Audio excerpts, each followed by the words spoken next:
Hey guys, this is Northville Tech. In this video, we're gonna learn how to close your KFC account. Open the website kfc.com, then click on the profile icon. Now, log in with your email and password. Once you're logged in, click on the profile icon at the top right side of the screen. On the left side menu of this page, you will see an Account Settings tab. Click on Account Settings. On this tab, you will see a button that says Close Account. Click on Close Account. Then a pop-up reminder will appear. To proceed, click on Confirm.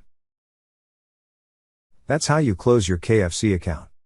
Thank you so much guys for watching, and if you have not yet subscribed to our YouTube channel, please subscribe to our YouTube channel as we create tech videos almost every day.